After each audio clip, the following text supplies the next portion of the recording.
ሰላም ጤና ይስጥልኝ አድማጭ ተመልካቾቻችን የጽናት ሚዲያ ቤተሰቦች እንደምን ቆያችሁ እንደምን አረፈዳችሁ እኔ ሰላም ነኝ።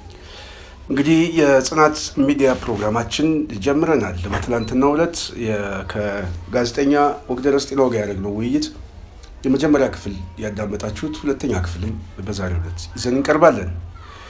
እንግዲህ የተለያዩ እንግዶችንም ጽናት ሚዲያ እያቀረበች ወደ እናንተ የምታመጣውን ፕሮግራም ትቀጥላለች። ከዚህ ጋር በተያያዘ የጽናት ሚዲያ ቤተሰቦችም ባለፈው ጊዜ በተለይ ከአንዳንድ ወገኖች ጋር የነበረውን ሀሳብ አስመልክቶ የሀሳብ ሙግት በሚዲያችን ላይ አቅርበናል እና በዚህ ጉዳይ ላይ የተለያዩ ሰዎች የሚመለከተውን ሀሳብ ሰንዝረዋል። ጠቃሚ ሀሳብ፣ ገንቢ ሀሳብ፣ እንደዚሁም ደግሞ ትችትም አቅርበዋል። ሚዲያችን ለሁለቱም ሀሳብ ለሚሰጡ ሰዎች ሁሉ ከልብ ምስጋና ማቅረብ ትፈልጋለች። በዋናነት እኛ የምንፈልገው ገለባውን ከስንዴው ማጥራት፣ እውነቱን መፈለግ ነው። እውነቱን ለመፈለግ ደግሞ ያው ትግል ነው የተያዘው። ትግል ደግሞ ውጫዊ ትግል አለ፣ ውስጣዊ ትግል አለ፣ ከአገዛዙ ጋር የሚደረግ የመሳሪያ ትግል አለ፣ እንደዚሁም ደግሞ የሀሳብም ትግል አለ። ስለዚህ በትግሉ ላይ ትግል አለ። ብዙ ሰው የማይገነዘቡ ይሄ ትግል ዘርፈ ብዙ ትግል በጣም ብዙ ውጣ ውረድ አለው። አንዱ እና ዋነኛው ግን የትግል ከባድ የሚያደርገው በታጋዮች መካከል አለመግባባት የሚፈጥር የትግል አስተሳሰብ። ይሄ ማለት ምን ማለት ነው? መሬት ላይ የሚታገሉ ሰዎች ከሚታገሉት ሰዎች በላይ የሁኔታ ትንተናዎችን በመስራት ለምሳሌ በጥቅም ተገዝተዋል፣ ሰው ገዝቷቸዋል ምናምን ነገር የሚባል ትርክት፣ የሚዲያ ትርክት መሬት ላይ ያሉትን ሰዎች የሀሳብ ክፍፍል እንዲፈጥር ያደርጋል። ይህንን ትግል በራሱ መታገል ትግል። ስለዚህ ጽናት ሚዲያ በዋናነት የምታገለው እንደዚህ አይነት በትግሉ ላይ አሉታዊ ትግል የሚፈጥሩትን ሰዎችም በመታገል ሚዲያችን ወደፊትም አጠናክራ ትቀጥላለች። ይሄ የትግላችን አንዱ መስመር ስለሆነ፣ ሁለተኛው ትግል ግን የድጋፍ ትግል ነው። አዎንታዊ የሆነው ትግል ነው። አዎንታዊ ትግል የሚቀዳው በአስተሳሰብ መሬት ላይ ያሉት ሰዎች አንድ እንዲሆኑ፣ አንድነታቸውን የበለጠ የሚያጠናክሩበት፣ አንድ ሲሆኑ ደግሞ የጠላትን ካምፕ እንዴት ማፍረስ እንደሚችሉ፣ የጠላትን የፖለቲካና የፕሮፓጋንዳ አቅም ክፍተቶችን በመጠቀም ያንን መተንተን፣ ማስረዳት፣ የትግሉን ቤተሰብ የበለጠ ሞራል መስጠት፣ የፕሮፓጋንዳ ብልጫ መውሰድ የትግላችን አካል ነው። እሱ አዎንታዊ ትግል ነው። ይሄ ትግል የሚጠቅመን በዋናነት መሬት ላይ ያሉትን ሰዎች እንዲሰባሰቡ የሚያደርግ አስተሳሰብ ስለሆነ፣ ስለዚህ የጥይት ትግል አለ፣ የመሳሪያ ትግል አለ፣ የአስተሳሰብ ትግል አለ፣ አዎንታዊ ትግል አለ፣ አፍራሽ ትግል አለ። ስለዚህ ይሄ ሁሉ ስንሰበስበው በአንድ ስም ስንጠራው ምናልባት ቀላል ሊመስል ይችላል፣ ግን ትግል ብለን የምንይዘው ይሄ ስለሆነ ነው ማለት ነው። ስለዚህ ብዙ ጊዜ ሀሳብ የምትሰጡ ሰዎች በተለይ ያልገባችሁም ሰዎች እስኪገባችሁ ድረስ ማስረዳት እንፈልጋለን። ያልገባን ነገር ደግሞ እስኪገባን ድረስ ማስረዳት የእናንተ ፋንታ ነው ብዬ አስባለሁ። ለዚህ በጣም ማደንቀው አንዳንድ ሀሳብ ሰጥተዋል። በጣም ፕሮፌሽናል በሆነ መልኩ ሀሳቦቼን በሀሳብ ለመሞገት በጽሁፍ ያስቀምጡ ሰዎች አሉ። ለእነሱ ጊዜ ጠብቄ አንድ ቀን ፕሮግራም ይዤ እመጣበታለሁ። ለጥያቄዎቻችሁ ሁሉ መልስ እሰጥበታለሁ። በጣም ቀላል መልስ ሊገባችሁ በሚችል መልኩ አስረዳችኋለሁ ብዬ አስባለሁ። ስለዚህ የዛሬ ፕሮግራሜ ግን በዋናነት ቀደም ብዬ በሰራሁት ፕሮግራም ላይ የተለያየ ሀሳብ የሰጣችሁ ሰዎች በተለይ ከአንድነቱ ጋር የተያያዘ ስለሆነ የአንድነቱ ጉዳይ ደግሞ መሬት ላይ እየተቀነቀነ ነው። በጣም ደስ የሚለው ሰሞኑን የአፋድ አመራር የሆነው በተለይ የሸዋ ቀጠና ሻለቃ አበበ ሙላቱ፣ አበበ ጢሞ በጣም ብዙ ሰዎች የምታውቁት ነው።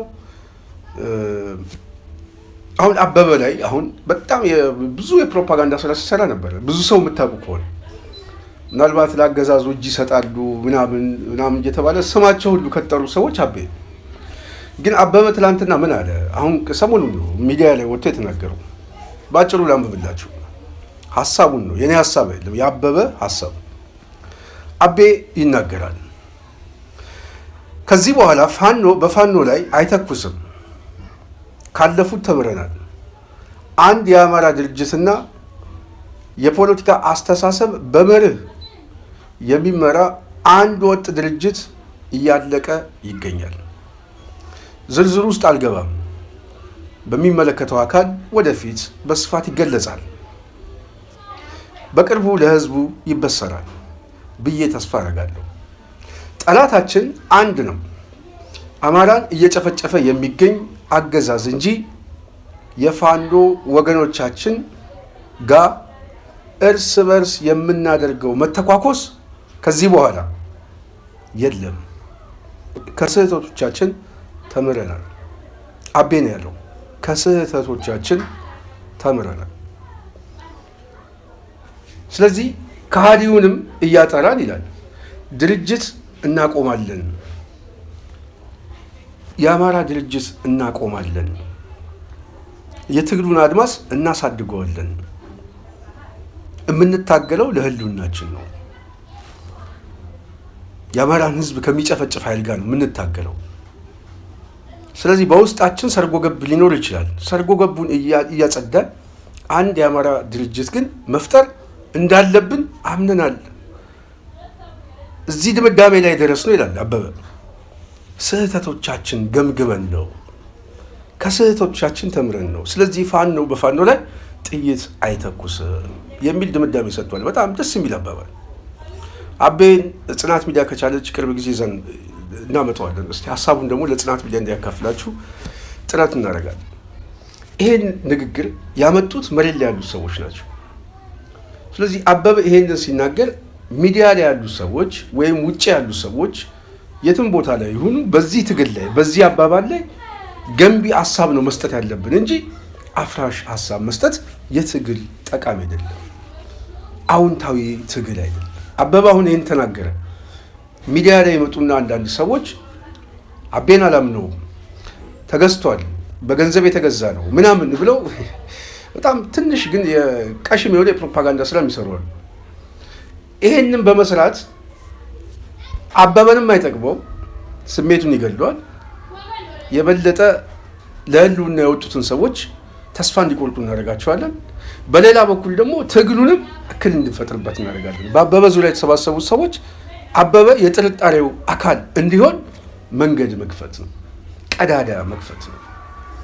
ስለዚህ ተከፍሎታል ብሎ አንድ ሰው ለመደምደም ውጭ ያለ ሰው በክፍያ መሬት ላይ ህይወት ከፍላለሁ ብሎ የተሰባሰበ ፋኖ አለ ብሎ የፋኖን ትግል አሳንሶ ማየት ነው። ይሄ አሳንሶ የማየት ጉዳይ ደግሞ በዋናነት የጠላት አስተሳሰብ ነው፣ የወገን አስተሳሰብ አይደለም። በእኛ ግምገማ መሬት ላይ ያሉት ፋኖች በሙሉ ተከፍሏቸው የህይወት መስዋዕትነት የሚከፍሉ የለም። ሚኒሻዎች አይደሉም። ህይወት የሚከፍሉት የአማራ ህዝብ ነው። የከፈላቸው የአማራ ህዝብ ውለታ ነው፣ ገንዘብ አይደለም። ገንዘብ ሳይሆን ነገ ጠዋት ታሪክ እጽፍላችኋለሁ፣ ስማችሁን እስከ ልጅ ልጆቼ ድረስ አነሳችኋለሁ። ስለዚህ በዚህ የመከራ ውስጥ በዚህ የህልውና አደጋ ውስጥ የቁርጥ ቀን ልጅ ሆናችሁልኛል የሚል ክፍያ ነው የሚከፍላቸው። ከዛ ውጪ ገንዘብ ተከፍሎት ዶላር ተከፍሎት ምናምን የሚሞት ሰው የለም። አለ ብሎ ግን የሚያስብ ሰው ግን ደካማ ሰው ነው። የክፍያ የዝውውር የምናምን ተገዝቶ ነው ምናምን። ይሄ በአጠቃላይ ይሄ እንደዚህ አይነት ትርክቶች የአማራን ትግል ምንም ያደርግ ነው የሚከፋፍል አሉታዊ አፍራሽ የሆነ የፕሮፓጋንዳ ትርክቶች ናቸው። ስለዚህ እነዚህንም ማጥራት የግድ ያስፈልጋል ማለት ነው። አቤ ከተናገረው ላይ በተወሰነ መልኩ ትንሽ ቀንጨብ አድርጌ ላሰማችሁ። ስርዓቱ ምን ያክል አስከፊ ዘረኛ እንደሆነ በህዝባችን ላይ ያወጀው የጥፋት አዋጅን መሰረት አድርጎ ከዚህ በፊት ከነበረው የጎንዮሽ ትግል ወጥተን በጋራ ጠላት ላይ የምንዘምትበትን የምክክር መድረክ ከጀመርን ሰነባብተናል። ያም በተጠናከረ መልኩ ቀጥሎ እንግዲህ የመጨረሻው ምዕራፍ እየተጠበቀ ያለበት ሁኔታ ነው ያለ። ወደ ዝርዝር ሀሳቦቹ መግባት አልፈልግም። እንደው በአጠቃላይ ግን ጠቅለልት አድርገው የአማራ ፋኖ ሆኖ ወደ ጎን ወንድሙ ላይ ሊተኩስ የሚችል ኃይል ከዚህ በኋላ እንደማይኖር በሙሉ ልቤ በእርግጠኝነት መናገር ፈልጋለሁኝ። ይሄንንም ላረጋግጥልህ እወዳለሁ። ከዚህ በኋላ ፋኖ ሆኖ በፋኖ ላይ ቃታ የሚስብ ሊኖርም አይችልም። ከዚህ በፊት የነበረውንም ስህተታችንን እጥብ አድርገን ጥለን ወደፊት የጋራ በርካታ ጠላት አለብን። የጋራ ጠላታችን ላይ ትኩረት የምናደርግበት ምዕራፍ ላይ ደርሰናል። ይሄንን እንግዲህ በቀጣይ ለህዝባችን ይፋ የምናደርግበት ቀን ሩቅ ይሆናል ብዬ አላስብም። ያንን መጠበቅ መቻል አለብን። ወደ ዝርዝሩ መግባት አልፈልግም። የስርዓቱ አስከፊነት ይታወቃል። በአማራ ህዝብ ላይ ያወጀው የዘር ጭፍጨፋ ይታወቃል። ሌት ተቀን በድሮን በታች በመድፍና በዙ አለኝ በሚለው ባጠራቀማቸው መሳሪያዎች ሁሉ የአማራን ህዝብ ከተለያዩ ቦታዎች ላይ ሰራዊት እየመለመለ ሰራዊት እያሰለፈ እየመጣ የአማራ ህዝብ ከላይ በእግዚአብሔር ቸርነት ከታች ደግሞ በክንዱ እየታገለ ያለበት ሁኔታ ነው ያለና በዚሁ አጋጣሚ እንግዲህ ከዚህ በኋላ በአንድነታችን ዙሪያ ምናልባት ሰርጎ ገብ ከዚህ በኋላ እንደ ትቢያ አራግፈን የምንጥልበት የመጨረሻው ምዕራፍ ላይ የደረስንበት ሁኔታ እንዳለ መጠቆም እፈልጋለሁ። አቤ የተናገረው ይሄንን። ስለዚህ አንድነቱን የሚያስፈልገን ከሆነ ስለ አንድነቱ አበበ የተናገረው መንገድ መደገፍ ነው። ማንም ሰው ከአማራ ህዝብ አንድነት በታች ማንም ሰው እኔ ከሌ ለማስደሰት ማስደሰት የሚገባን እኛ ህዝባችንን ብቻ ማስደሰት የሚገባን በመርህ በትክክለኛ መስመር ላይ የቆመ ድርጅት መገንባት ነው። ማስደሰት የሚገባን ትክክለኛ የሆነ ትግሉን የሚጠቅም ሂስ ማቅረብ ነው። ስለዚህ እንደዚህ አይነት ትግል ላይ የማንሳተፍ ሰዎች ግን አስተሳሰባችን የፋኖ ድጋፍ ቢመስልም ከድጋፉ ጀርባ ግን መጋረጃው ሲገለጥ ስልታዊ ማጥቃትና ማፍረስ ነው። ይሄ የጠላት ካምፕ ነው ብለን ሚዲያችን ትደመድማለች። እነዚህ ኃይሎችን መታገል ትግል ነው ብለን እናስባለን። ስለዚህ ይህንን ትግል አጠናክረን እንቀጥላለን ለማለት ፈልጌ ነው። ስለዚህ የጽናት ሚዲያ ቤተሰቦች የተለያዩ ጥያቄዎች ጠይቃችሁናል። በጠየቃችሁን ጥያቄ ላይ ወደፊት በዝርዝር እንመጣበታለን። ዛሬ ግን በትላንትናው ዕለት ወግደረስ ጤናው ከአንድነት ጋር በተያያዘም ጠይቀናል። በተለይ መሬት ላይ ያሉ ሰዎች አሁን አቤ ሸዋ ላይ ያለ ሰው ነው። ምን እንዳለ ሀሳቡ ምን እንደሆነ የሰራዊቱ አቋም የህዝቡ አቋም በአበበ ውስጥ ማየት ይቻላል። በተመሳሳይ በተለይ ሰሞኑን በስናን አባጅሜ ጮቄ አካባቢ የደረገው ከፍተኛ ድል የአማራን ህዝብ እያነቃቃ ነው። ይሄን መነቃቃት የበለጠ በድርጅት አንድነትም እየተጠናቀቀ እንደሚመጣ በተለያየ መልኩ እየተገለጸ ነው። አበበ አልቋል እያለ ነው። ወግደረስም 90% አልቋል ተብለናል የሚል ድምዳሜ ሰጥቷል። 90% ያለቀ ጉዳዮችም እንዳሉ አንዳንድ መረጃዎችን በተወሰነ መልኩ ለሚዲያችን ገልጿል። ወግደረስ ግን ጠይቀነዋል። በተለይ ከአንድነቱ ከአማራ የትግል አኳያ ትልቁና ስትራቴጂ ጥያቄው ስለሆነ ሰራዊቱ ግን ምንድን ነው የሚለው?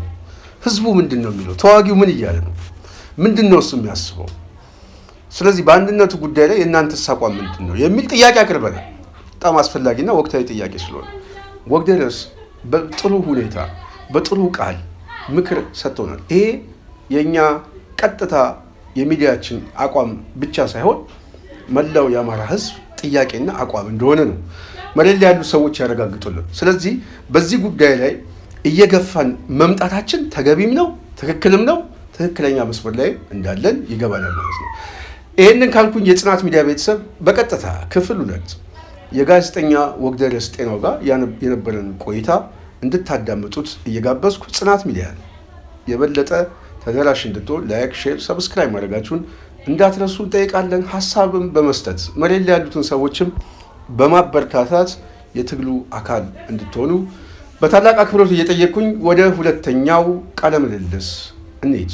ነፍጥ አንስተው ቅንድብ እየላጩ ቅንድብ እየለዩ እየተኮሱ የሚመጡ ተዋጊ ፋኖች ተዋጊ ተኳሾች ብቻ እኮ አይደለም ያሉት፣ ምሁራን አሉ። ፖለቲካን መተንተን የሚችሉ መረዳት የሚችሉ አስቀድመው መተንበይ የሚችሉ በጣም ስመጥር የሆኑ ዝነኞች የሆኑ በሰብአዊ መብት ተሟጋችነት በፖለቲከኛነት ዓለም የሚያውቃቸው ታላላቅ ምሮች ሁሉ ያሉበት እኮ ነው የፋኖ ትግል እና እነዚህ ሁላ በሬ ፈልገን ነው ማለት ነው። ሊትራሊ እኔ ራሴን ብመለከት እኮ ከአዲስ አበባ ከተማ ተነስቼ የመጣሁት እዚህ አሁን ይሄ ጀነራሉ እንደሚለው በሬና 100,000 ብር ፍለጋ እኮ አይደለም። ይሄንን ነው አየህ የማይረዱት። እኛ እዚህ የመጣ ነው በተደጋጋሚ ከአንድም 2-3 ጊዜ አስረግጠን የተናገርነው በአብይ አህመድ አገዛዙ ስቴት ስፖንሰርድ የሆነ የህልውና አደጋ፣ የዘር መጥፋት አደጋ፣ የጄኖሳይድ አደጋ እንዲሁም የኤትኒክ ክሊንሲንግ አደጋ ብቻ አይደለም፣ በተግባር የተገለጠ የታየ በወለጋ፣ በመተከል፣ በሻሸመኔ በሁሉም የሀገሪቱ ክፍሎች እየተፈጸመብን ስላለ ይሄንን የዘር መጥፋት አደጋ ለመመከት ማንነታችንን ለማቆየት እምነታችንን ለማቆየት ነው ጫካ የገባ ነው እንጂ የጥቅም የገንዘብ የበሬ የእርሻ ቦታ ፍለጋ አይደለም ብለን ከአንድም 2 3 4 ጊዜ በተደጋጋሚ ነግረናቸው ነበረ። ይሄንን መቀበል አይፈልጉም። አንዳንዶቹ አያውቁትም፣ ቢያውቁትም ደግሞ መቀበልም አይፈልጉም። ስለዚህ የጥቅም ጥያቄ ብቻ ለማስመሰል እኛ አርቦን እኮ አይደለም ቸግሮን አይደለም እኮ ወደ ጫካ የገባ ነው። ስንቴ የተሻለ እጅግ የተሻለ ህይወት የምንኖር ሰዎች ነበርን። ምናልባት እዚሁ ጋር አያይዘ መልስልኝ ወግዬ። ምናልባት ቅድም ቆንጆ ነጥብ አንስተዋል። አላማችን አያውቁትም የመረዳት ችግር አለባቸው ስላልክ ምናልባት የሚሞቱበት ኮዝ አሁን ብዙ ጊዜ እነሱ ሲናገሩ የምሰማቸው አንደኛ በምርጫ የተመረጠ መንግስት ስላለ ነው ይላሉ። በሌላ በኩል ደግሞ አላማችን አገር እንዳትፈርስ ነው ይላሉ። አብይ አህመድ ደግሞ ትጸድቃላችሁ፣ መንግስተ ሰማያት ትወርሳላችሁ፣ ሂዱና ሙቱ ነው የሚላቸው እና የጽድቅም ያደርጉታል። የምርጫ መንግስት ሌጂስሜሲ ያለው መንግስት እንዳይፈርስ ነው ይላሉ። የሀገሪቱን ሉዓላዊነት እንዳይፈርስ ነው እያሉ ነው ምክንያት የሚሰጡት። ፋኖ ግን ተጨባጭ የሆነ ታንጀብል የሆኑ የዓላማ ትንተናዎች አሉት። የህልውና አደጋ አለብን። ቅድማውን ደግሞ አንተ ቆንጆ አድርጌ የጠቀስከው ከአዲስ አበባ እኔ የመጣሁት በሬ ፍለጋና 100 ሺህ ብር ፍለጋ አይደለም ብለህ አስረግጠህ ተናግረዋል። በሬ እንግዛላችሁ የሚሉት ጄኔራልና ሌሎቹም እንደዚሁ ከምርጫ ጋር የሚያያይዙት ግን ዓላማው ስለጠፋባቸው መደናገር ውስጥ ስለገቡ በእነሱ ቁመናና በእነሱ ሆዳቸው እየለኩ ፋኖም እንደዛ ነው የወጣው ብለው ስለሚያስቡ ነው። እስቲ እንደው አንተ አብረህ አያይዘህ እስቲ አስበው። ይሄንን ይኸውልህ ስንቴ በአንድ ሀገር ውስጥ የምርጫውን ጉዳይ ወደኋላ ሄደን እንዲያው ብናቆየው እንኳን ኦኬ እነሱ እንዳሉት እንስማ እስቲ። እሺ በምርጫ ያሸነፈ ሉዓላዊ ስልጣን ያለው መንግስት ነው የሚለው ለጊዜው እንቀበላቸውና ምናልባትም እኮ በተለያዩ ሀገራት በህዝብ የተመረጠ አስተዳደር ወይም አገዛዝ የህዝብን ጥያቄ የማይመልስ ከሆነ የህዝብን የመልማት ፖለቲካዊ፣ ኢኮኖሚያዊ፣ ማህበራዊ መልማት ማለት የማይመልስ ከሆነ እኮ በተመረጠ በማግስቱ ህዝብ ምንም እንኳን ተርሙን ሳይጨርስ ለምሳሌ አንድ አገዛዝ አንድ መሪ ወይም አንድ ፕሬዝዳንት ከተመረጠ ለ5 ዓመታት ከሆነ የሚያስተዳድረው የተሰጠውን የ5 ዓመት ጊዜ ወይም የምርጫ ተርሙ የፈቀደለትን ጊዜ ሳይጨርስ አስፈላጊውን በዘወይ ኮንትራት ነው በወሰደው ኮንትራት ተገቢውን ፖለቲካዊ፣ ማህበራዊና ኢኮኖሚያዊ አገልግሎት ለአንድ ሀገር ህዝብ ሳይሰጥ ከቀረ ህዝብ ፓርላማው ተነጋግሮ ህዝብ አምጾ አብዮት አድርጎ የማውረድ ሙሉ መብት አለ። ምክንያቱም በዲሞክራሲ ህግ ስልጣን የግለሰብ አይደለም፣ የፓርቲ አይደለም። ሉዓላዊ ስልጣን የህዝብ ስለሆነ ዲሞክራሲን ትርጉሙን ካየ ነው ማለት ነው። የህዝብ ነው ስልጣን ነው። በዓለም ተስማምቶበት ያለበት ሁኔታ ነው። ለምሳሌ ለዚህ በቂ ማሳያ ማዳጋስካር በቅርቡ የተፈጸመውን እናያለን። ህዝቡ አመፀ፣ እምቢ አለ። እንደውም ህዝቡ ያመፀበት ምክንያት ያስቃል። ከወዳቸው ጋር የተያዘ ነው። የመብራት አልበራልንም፣ የምንጠጣው ውሃ አጣን፣ ውሃ በአግባቡ እየመጣልን አይደለም፣ ኑሮ ተወደደብን የሚል ቁልጥል ጥያቄ ይዘው ነው እንዲያውም የማዳጋስካር ወጣቶች የተነሱት። በስሪላንካ ተመሳሳይ ጥያቄ ነበረ ባለፈው ዓመት እናስታውሳለን። በቅርቡ በዓለም ላይ የተካሄዱ አብዮቶችና ህዝባዊ አብዮቶችን ተመልክተህ ከሆነ እነዛ ሰዎች ፕሬዝዳንቶችና ጠቅላይ ሚኒስትሮች የምርጫ ጊዜያቸው በህዝብ ተመርጠው መጥተዋል፣ እውነት ነው። ግን በምርጫ ተርም በነበራቸው የኮንትራቱ ወቅት ተገቢውን አገልግሎት ለማህበረሰቡ መስጠት ባለመቻላቸው ተቃውሞ ገጥሟቸዋል። ተቃውሞ መግጠም ብቻ አይደለም፣ ከዙፋናቸው በህዝባዊ ቢተኝነትና አመፅ እንዲወርዱ ተደርጓል። ማዳጋስካር እናስታውሳለን። ወታደሩ ለአንድ ሳምንት ነው ፕሬዝዳንቱን ያገዘው። በኋላ ላይ ግን ከህዝቡ ጋር ቆሞ ህዝቡ ያነሳው ጥያቄ ተገቢ ነው፣ ያነሱት ፖለቲካዊ ጥያቄ መልስ ማግኘት አለበት በሚል ወደ ህዝቡ አፈሙዙን ማዞር ትቶ ወደ ፕሬዝዳንቱ ነው ያዞር። ያኔ ፈርጥጦ ነው ፈረንሳይ የገባው ፕሬዝዳንቱ።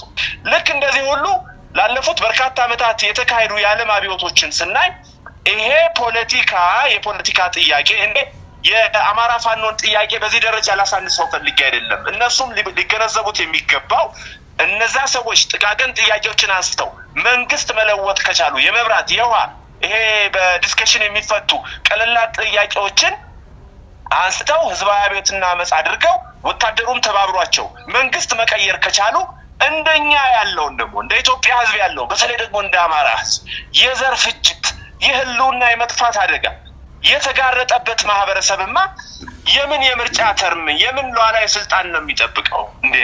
አብይ አህመድ እኮ ዛሬ ድሮን የሚገዛው ታንክ የሚገዛው መርስ የሚገዛው ጀቶችን የሚገዛው እኮ ዳር ድንበራችንን ሰንደቃችንን ሉዓላዊነታችንን ለማስከበር እኮ አይደለም። የገዛ ወገኑን በድሮን አረር ለመጨፍጨፍ እኮ ነው። የገዛ ወገኑን በታንክ በመድፍ በዶሽቃ ለመጨፍጨፍ እኮ ነው። ይሄን የምንለው ዝም ብለን ቧልታ አይደለም። ላለፉት እንደው የትግሬውንም ወደ ኋላ እኮ መለስ ብለን ማየት እንችላለን። ስንቴ ከ1 ሚሊዮን በላይ ህዝብ ያለቀበትን የትግራይን ጦርነት አይተው ከሆነ ያ ሁሉ የድሮን አረር ያረፈው እኮ በትግራይ ህዝብ ነው። ልክ እንደዛ ሁሉ በወለጋ ህዝብም እኮ በሰምሃው በወለጋ ተወላጅ አማራዎች ላይ ዛሬ እየረገፈ ያለውን የድሮን አረር እናውቃለን። በአማራ ህዝብ ላይ ደግሞ ሙሉ በሙሉ ከዚህ በፊት ታክቲካሊ በተለያዩ አካባቢዎች አድርጎ የነበረው ወደ ቀጠናው በማስገባት ወደ አማራ ቀጠናዎች በማምጣት አማራ በሚባለው ክልል ውስጥ በጎንደር፣ በጎጃም፣ በወሎ፣ በሸዋ፣ በወለጋን ጨምሮ የአማራ ተወላጆች ላይ ዛሬ እኮ የድሮን አይነት የድሮን አረር የመድፍ አረር እኮ እንደ ቅጠል እየረገፈ ነው። ታዲያ ይሄንን የራሱን ወገን እምቢ ያለውን ከዛ በፊት ደግሞ ወደ ጦርነት ከመግባታችን በፊት የምታስታውስ ከሆነ እነዚህ ጀነራሎችም ረስተውት ከሆነ በዚህ አጋጣሚ እኛ ስንጠይቅ የነበረው ለ4-5 ዓመታት አብይ አህመድ ከ2010 ዓመተ ምህረት ስልጣን ላይ ከወጣ በኋላ አልሞስት እስከ 2013-14 ዓመተ ምህረት ድረስ ምንድነው ስንጠይቅ የነበረው? በሰላማዊ መንገድ በማንነታችን እየተገደልን ነው፣ በእምነታችን እየተገደልን ነው። ሹፌሮች ከጎጃም ተነስተው አዲስ አበባ መግባት አልቻሉም፣ እየታገቱ ነው። ንጹሃን እንደ ቅጠል እየረገፉ ነው። ሴቶች፣ አረጋውያን፣ ወንዶች እየተደፈሩ ነው። የዩኒቨርሲቲ ተማሪዎች መማር አልቻሉም። ከሚማሩበት ቦታ ባደራጃችሁት ታጣቂ ኃይል ታግተው በየጊዜው ከደምቢዶሎ ዩኒቨርሲቲና ከሌሎች ቀጠናዎች እነዚህ ወጣቶች እየተሰወሩ ነው፣ እየታገቱ ነው። እኛ የህልውና አደጋ ጥያቄ አለብን። ወገኖቻችን ተፈናቅለው በደብረ ብርሃን፣ በወሎ፣ በሰከላ፣ በሁሉም አካባቢዎች በተቀረውም የኢትዮጵያ ክፍል እየተፈናቀሉ ልጆቻቸውን ሀብት ንብረታቸውን እየተው መድረሻ እያጡ ነው። ከአዲስ አበባ ዙሪያ ከ700,000 በላይ አማሮች ተፈናቅለዋል። ተው ይሄንን አቁሙ ብለን እኮ በተደጋጋሚ ላገዛዙ ጥያቄ አንስተን ነበር።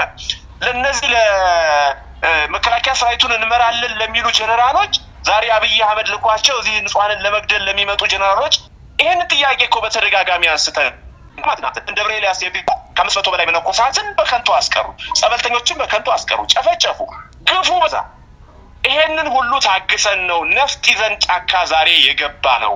እነዚህ ጀነራሎች ይሄንን ሊረዱ ሊያውቁ ይገባል። የበሬና የገበሬ ጥያቄ አይደለም። የበሬና የ100,000 ብር ጥያቄ አይደለም። የእርሻ ቦታ ፍለጋ አይደለም። ምናልባት አንተ ቅድም እንዳነሳኸው እነዚህ ሰዎች አብይ አህመድን የሚያገለግሉት ስንሰማ እዚህ ተማርከው የሚመጡ በሻለቃ በጀነራል ደረጃ ያሉ ሰዎችም በኮሎኔል ደረጃ ያሉ ሰዎችም አገዛዙ ከፍተኛ ገንዘብ ስለሚሰጠን ነው፣ ከተማ ላይ የቤት መስሪያ መሬት ስለሚሰጠን ነው፣ አገዛዙ ጥቅሞችን ስለሚሰጠን ነው፣ በዛ ነው የሚለኩት። ይሄንን ትግል አይደለም። አንደኛ ጠንከር ያሉ ምሁራን፣ ታዋቂ ግለሰቦች፣ ፖለቲከኞች፣ ጀግና ተኳሾች ያሉበት ትግል ነው። የተራበ የተጠማ ማህበረሰብ አይደለም። የህልውና ጥያቄ ይዞ የተነሳ ነው። ስለዚህ የዓለም ታሪክ ያለፉ ታሪኮች እንደሚያሳዩን የቱንም ያህል ፖለቲካዊ ጥያቄዎች ቢኖሩም የአንድ ሀገር ህዝብ አገዛዙ መልስ አልሰጠኝም እስካለ ድረስ ሊያምጽ ይችላል፣ አብዮት ሊያስነሳ ይችላል። አብዮቱ ደግሞ መልስ ካላገኘ ነፍጥ አንስቶም ሊታገል እንደሚችል በቂ ማሳያ ነው። የኛ ግን የተለየ የሚያደርገው የህልውና ትግል በመሆኑ ነው። ስለዚህ ከሰሞኑን በአዳራሽ ፕሮፓጋንዳውን ለውጠው የተለያዩ የፋኖ መሪዎችን በተለይ በአፋባ ቴዎድሮስ የሚገኙ ትላልቅ መሪዎችን ለማጣጣል፣ ለማንቋሸሽ፣ ስማቸውን ለማጥፋት የሄዱበት ርቀት እጅግ አሳዛኝ ከእውነት የራቀ የነበረ ነው። በጣም ነው በደንብ ነው የገለጽከው። ምናልባት ቅድም ጥሩ አድርጌ የገለጽከው እኔ ከአዲስ አበባ የመጣሁት በሬና 100,000 ብር ፍለጋ አይደለም ብለሃል። እንግዲህ አንድ ጋዜጠኛ ሙያውን ጥሎ በሙያው ቢያገለግል ከፍተኛ ምናልባት አንድ ሰው ሊጠቀምበት የሚችለውን ጥቅም የሚያገኝ ሰው ነውና ከዛ ጥለህ እዚህ ትግል ውስጥ መግባትህ የህይወት መስዋዕትነት ለመክፈል ፍቃደኝነትን ነው የሚያሳየው። ያ ፍቃደኝነት ደግሞ የሚመጣው ከህዝባዊ ስሜት ነው፣ ህዝበኝነት ነው፣ ህዝብን በማስቀደም ነው። ግን ጀነራሉ ይሄንን የሚያስበው በኔ ግምገማ አንተም ቅድም የገለጽከው ቤት ይገዛላቸዋል፣ በየሆቴሉ እየገቡ ቡፌና መጠጥ እያነሱ እንደዚሁም እየተቀማጠሉ የሚኖሩበት ህይወት ነው ያለውና ከነሱ የሆድና የከርስ ትንተና እየተነሳ ያን ነው እንግዲህ የጠገበ ሰው በራሱ በጥጋቡ ልክ ነው ሌላውም ሰው ሁሉ የጠገበ ይመስለዋል የራሱን ሆድ እያየ እንደዚህ አይነት መልስ ነው ያላቸው። ስለዚህ ለነሱ ዋናው ነገር ከሽንፈታቸው በኋላ ነው ምናልባት ኪሳራቸውን ማወቅ የሚችሉት። የፋኖ እንቅስቃሴ በዚህ አስደማሚ ፍጥነት እየቀጠለ ጋዜጠኛ ወግደረስ ጤናው በተለይ የአማራ ህዝብ በስፋት እየጠበቀ ነው፣ ደጋፊው በስፋት እየጠበቀ ነው። ከዚህ አንድነት ጋር በተለይ አሁን ሰሞኑን በጥምር በተለይ በወሎ አካባቢ እየደረገ ያለው ተጋድሎም በጣም አስደናቂ ድሎች እያስመዘገቡ እንደሆነ እየተሰማ ነው። አንዳንድ የፋኖ አመራሮችም በተለይ ከአንድነቱ ጋር የተያዘ ህዝቡ በስፋት እየጠበቀ ነው፣ በቃ መች ነው ፋኖ ተሰባስቦ አንድነቱን አብስሮ ይህንን የህልውና ጥያቄ ለአንዴና ለመጨረሻ ጊዜ የሚደመድመው የሚል እውነት ለመናገር ሰራዊቱ ጭምር የሚጠይቀው ጥያቄ ነው። እኛ ካለን መረጃ አኳያ ይሄ ጉዳይ በስፋት ይቀነቀናል። ይሄም ጉዳይ ደግሞ እክል እንዲገጥመው ደግሞ የሚፈልግ አንዳንድ ኃይል አለ ከራሱ ኢንተረስት ፍላጎት እየተነሳ የተለያዩ ሴራዎችን የሚጎነጉንና እንዴት ነው ምን መረጃ አለ? የአንድነቱ ጉዳይ ሰራዊቱ ውስጥ በጉጉት እየጠበቀው ነው፣ ህዝቡ ውስጥ እየጠበቀው ነው። ያንተስ ግምገማ ምን ይመስላል? ሜዳ ላይ ያለው ሰራዊት ይጠይቃል፣ በውጭ ያሉት ይጠይቃሉ። የዚህን ትግል እንደ የነጻነት ወጋገን ወይም ጦር አድርገው የሚመለከቱት ሁሉ ይጠይቃሉ። ፋኖ ይጠይቃል፣ የአማራ ህዝብ ይጠይቃል። ይሄንን የአንድነት ጉዳይ እኔም እጠይቃለሁ፣ እኔም አጥብቄ ኢንሲስት አደርጋለሁ። ስንቴ ምንም ጥያቄ የለው። ሚዲያዎች አጥብቀው ይጠይቃሉ። ከመጠየቅ ባሻገር ደግሞ ሜዳ ላይ እንዳለ አንድ ታጋይ ድጋፍን ጭምር እንሰጣለን፣ እናግዛለን በአቅማችን ይሄ አንድነት እንዲመጣ። ነገር ግን ቀደም ብለን እንዳነሳው እንግዲህ ከሰሞኑን የአፋድና አፋባሃ በወሎ ቀጠና ወደ 4-5 ወረዳዎች ላይ ጠንከር ያለ የጋራ ውጊያ አድርገዋል። በዚህም በተለይ ከላላ ወረዳ ላይ በርካታ ያገዛዙ ካድሬዎች ተደምስሰዋል። መግለጫዎች እንደሚያሳዩን በርካታ የሚሊሻ አመራር የነበሩ የሲቪል ሰርቪስ ኃላፊዎች የነበሩ አገዛዙን በካድሬነት አቤት ወዴት ብለው የሚያገለግሉ የሚላላኩ የገዛ ወገኖቻቸውን የሚያስጨፈጭፉ ካድሬዎችም ይሁኑ የታጣቂ ኃይላት እንግዲህ እንደተደመሰሱ በወጡበት እንደቀሩ እኛ አይደለንም ራሳቸው በመግለጫ አረጋግጠዋል። ይሄ የአንድነት ጥምር ውጤት ነው። አፋድም አፋባህም በቀጠናቸው የሚያደርጉት የተሳሰረ ውጊያ ለአብይ አህመድ ምን ያህል እንቅልፍ እንደሚነሳው ለጠላቶቻችን ምን ያህል እንቅልፍ ነሽ ጉዳይ እንደሆነ ይሄ ኦቤስ ነው፣ ግልጽ ነው፣ የሚታወቅ ጉዳይ ነው። ነገር ግን ቀደም ብለን እንዳነሳው በውጭም በሀገር ውስጥም ይሄ አንድነት ተጠናቆ የፋኖ ድርጅታዊ አንድነት መጥቶ ትግሉን በአጭር ጊዜ ውስጥ በመቋጨት በአማራ ህዝብ ላይ የሚደርሰው አንደኛ የሚደርሰው ሰቆቃ፣ የሚደርሰው ግድያ፣ የሚደርሰው የዘር ጭፍጨፋ እንዲቆም፣ ሁለተኛ በአማራ ህዝብ ላይ የሀብት የንብረት ውድመት እንዲቆም፣ ሶስተኛ ተማሪዎቻችን፣ ወገኖቻችን፣ ወንድሞቻችን ላለፉት 3 ዓመታት በዚህ ጦርነት ትምህርት አላገኙ። ምንም የሚካድ ነገር አይደለም። ራሱ አገዛዙም ነግሮናል። ከ4.5 ሚሊዮን እስከ 7 ሚሊዮን ተማሪዎች መማር አልቻሉም፣ ማስተማር አልቻልኩም ብሏል። ትምህርት ቤቶችን አገዛዙ የጦር ካምፕ አድርጓቸዋል። ምንም ጥያቄ የለውም። ስለዚህ ተማሪዎቻችን ልጆቻችን እንዲማሩ እንፈልጋለን። በአጭር ጊዜ ውስጥ ትግሉን ቋጭተን የሚወድመው ሀብት ንብረት ከወዲሁ ታስታውሳለህ። በትግሬው ጦርነት በ30 ዓመት እንኳን መልሶ መቋቋም የማይችል ውድመት ከወሎን ቀጠናን ይዘህ በሙሉ ጦርነት የተካሄደበት ይሄ ጎንደር እስከ ሸዋ ድረስ የአማራን ኢኮኖሚ ምን ያህል እንዳሽመደመደው እናስታውሳለን። አሁን ደግሞ ሌላ 30 ዓመት ኦልሞስት 60 ዓመት ምናልባትም ከገፋ ደግሞ ሴንቸሪ የአማራን ኢኮኖሚ ወደኋላ ሊመልስ የሚችል አደጋ ውስጥ ልንገባ እንደሚችል ተተንትኗል። ምንም ይሄ ኦቢየስ ነው። ጦርነቱ እየተካሄደ ያለው እኛው ሜዳ ላይ ነው። እኛው ሜዳ ላይ መካሄዱ ራሱን የቻሉ በርከት ያሉ ጥቅሞች ቢኖሩትም ዳሩ ነገር ግን 2 ዓመት ኦልሞስት 3 ዓመት ሊሞላን ነው። ይበቃል። አሁን በአስቸኳይ አንድነቱን አምጥተን ድርሻ አንድነቱ ተፈጥሮ የትግል ሜዳው የትግል ባትል ፊልዱ መቀየር መቻል አለበት። አዲስ አበባና ዙሪያ ላይ መሆን አለበት። የሸዋ ምድርን ረግጠን አዲስ አበባ ዙሪያ ላይ ሰላሌር ዙሪያ ይዘን አምፖ ዙሪያን ይዘን እንጦጦር ዙሪያውን ይዘን የአብይ አህመድ አገዛዝን መታገል መቻል አለብን። ይሄ ፍላጎት የኔ ብቻ አይደለም። ስንት ቀደም ብለን ያነሳናቸው በውጭም በአገር ውስጥም ያሉ የዚህ ትግል ደጋፊዎች በዋናነት ደግሞ የህይወት መስዋዕትነት የሚከፍሉ ወንድሞቻችን ይሄንን የትግሉን ደግሞ በትግሉ ምክንያት በየቀኑ የሚጨፈጨፉ ንጹሃን ወንድሞቻችን ንጹሃን አማራ ወንድሞቻችን በአስቸኳይ አንድነቱ መጥቶ ትግሉ እንዲቀጣጠል ይፈልጋሉ። በነገራችን ላይ ድርሻ አንድነቱ ይምጣ ሲባል ትግሉ በአጭር ጊዜ ውስጥ ሊቋጭ እንደሚችል እዚህ ሜዳ ላይ ያለነው እናውቀዋለን። በተግባር እንኳንስ አንድ ሆኖ ጎጃም፣ ጎንደር፣ ወሎ፣ ሸዋ እንኳንስ አፋሕድና አፋብኃ አንድ ላይ ሆኖ ጦሩ በጋራ ፖለቲካዊ ሂሳብ በጋራ ወታደራዊ ሂሳብ ተመርቶ ይቅርና በተናጠል እንኳን የስናን አባጅሜን ድል አይተናል። 3 ሬጅመንት ከ1000 በላይ ጦር አፈርድ ከድሜ ማብላት የሚችል ተናጠላዊ አቋም እንዳለን ይሄንን አቋም መሰብሰብ ይሄንን ወታደራዊና ፖለቲካዊ አመራር አቋሙን ሰብስበን የጋራ ማድረግ ስንችል ደግሞ የአብይ አህመድን ሰራዊት የአብይ አህመድ አደረጃጀት የአብይ አህመድ ጀነራሎች የአብይ አህመድ ካድሬዎች እንዴት በስነ ልቦና እንኳንስ ተዋግተው ይቅርና በስነ ልቦና ብቻ በመንፈጥረው የበላይነት በመንፈጥረው አሸናፊነት በቀላሉ ሰራዊቱን መናድ ይቻላል። በቀላሉ ካድሬውን መናድ ይቻላል። በቀላሉ ዓለም አቀፋዊና ህዝባዊ ቅቡልነትን ማምጣት ህዝባዊ ድጋፍን ማግኘት ይቻላል። በነገራችን ላይ አንድ ስንሆን የሚመጣው ፍሩት በጣም በርከት ያለ ነው። የአብይ አህመድ ወታደር ዛሬ ግራ ገብቶታል፣ ተቅበዝባዥ ሆኗል። የአብይ አህመድ ሰራዊት በየቦታው ከሚደመሰሰው ባሻገር እጁን መስጠት ይፈልጋል። ነገር ግን በጀነራል ደረጃ ያሉትና በኮሎኔል ደረጃ ያሉትና ምንድነው የሚፈልጉት? የአማራው አንድነት በአስቸኳይ መጥቶ የሚተማመኑበት ጋራንቲ ሊሆናቸው የሚችለው ሰራዊታቸውን እያያዙ መጥተው ሊቀላቀሉ የሚችሉ ድርጅት ግን ማየት ይፈልጋሉ። ይሄ ተደጋጋሚ ያነሱ ጥያቄ ነው።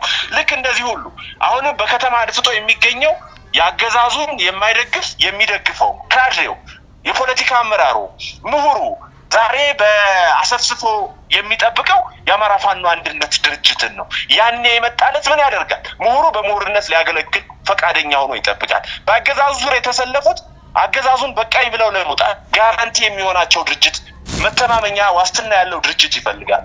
ልክ እንደዚህ ሁሉ ፋኖን በፋይናንስ በኢኮኖሚ በፖለቲካ በዲፕሎማሲያዊ ሁኔታ ለማገዝ የሚፈልገው ሁሉ የኛን አንድነት ይፈልጋል ይሻል። አንድነቱ ጋራንቲ ስለሆነ መተማመኛ ስለሆነ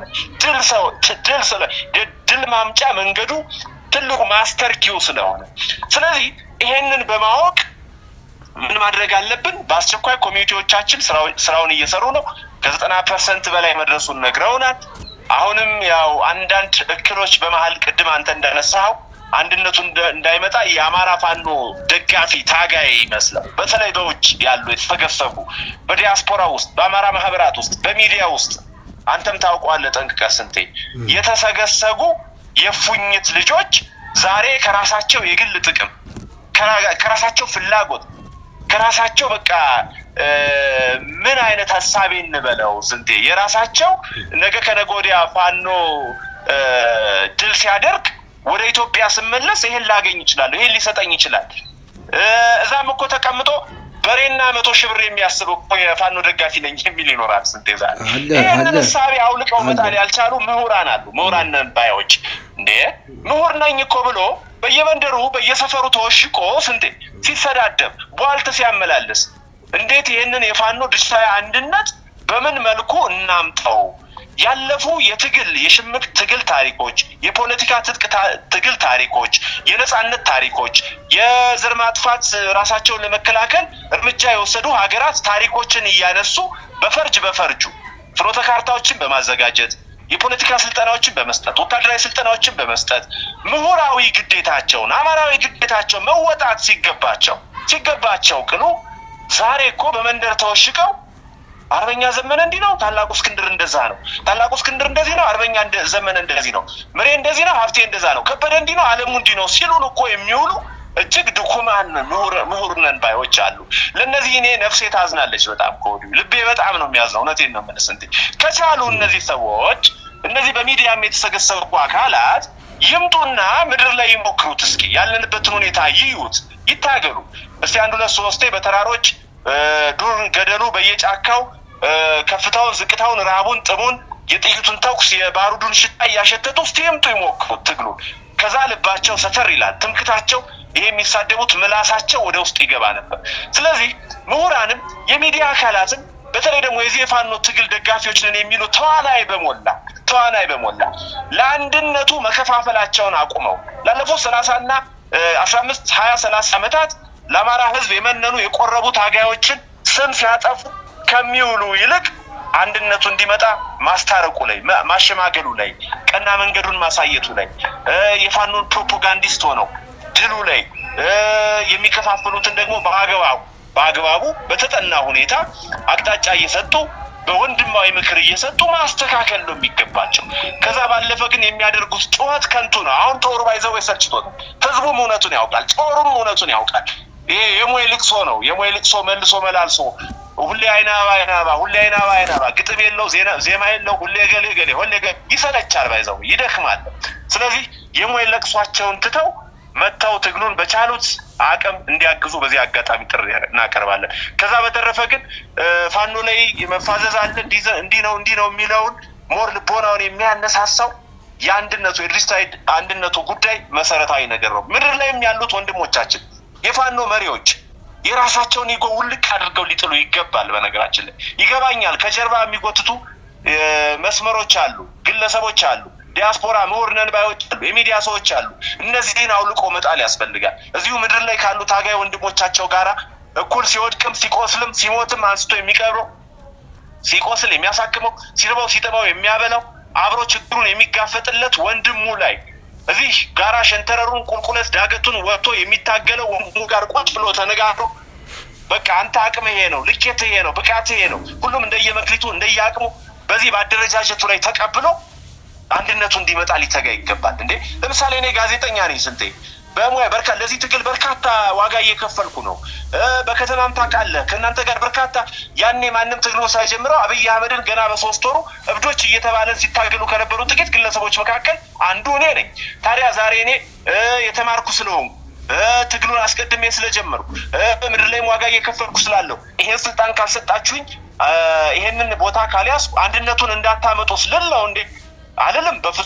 በፍጹም ጋዜጠኛው ድረስ ጤናው ሊያገለግለን ይችላል። እዚህ ቦታ ላይ ትግሉን ሊያገዝ ይችላል። አቅሙ ይሄ ነው፣ ብቃቱ ይሄ ነው፣ ችሎታው ይሄ ነው፣ አግዘን ብለው እገዛ ይሄንን ትግል በአጭር ጊዜ ለመቋጨት ከግባችን ለመድረስ ይጠቅመናል ብለው ካሰቡ በአደረጃጀቱ ውስጥ ገብተህ ልትሳተፍ ትችላለህ። ከዛ ውጭ ሙያችንን ደህና ያደርግልን፣ ቁጭ ብለን በሙያችን እናገለግላለን የአማራን ሕዝብ። ይሄ ሀሳቤ ሁሉም ዘንድ ሊኖር ይገባል ስንቴ። ከዛ ውጭ ግን መጓተቱ ይቀጥላል፣ ድርጅታዊ አንድነቱም ሊጓተት ይችላል። አደራ የምለው ኮሚቴዎች በርቱ፣ የፋኖ አመራሮች በርቱ፣ ሚዲያዎችም በነፃነት በርቱ። ይሄንን ነው ልል የምችለው። በጣም ነው የማመሰግነው ጋዜጠኛ ወግደረስ የተለያዩ ሀሳቦችን የሰጠው እና በጽናት ሚዲያ ስም በጣም የማመሰግነው። እዚህ ላይ ግን በጣም ያነሳው ወሳኝ ነጥቦች አሉ። አንዱ አንድነቱ 90% አልቋል የሚል መላምቶች አሉ። ይሄ ትልቅ ተስፋ ነው። መሬት ላይ የተለያዩ ሰዎችም የተለያዩ መግለጫዎችም እየሰጡ ነው። አንድነቱ አልቋል፣ በቅርብ ጊዜ እናበስራቸዋል ብሎ አፋድም መግለጫ ሰጥቷል። አፋባህም ከገና በኋላ ተስፋዎች አሉ። የአንድነት ልምላሜውን በምልክት ደረጃ ጠቅሷል።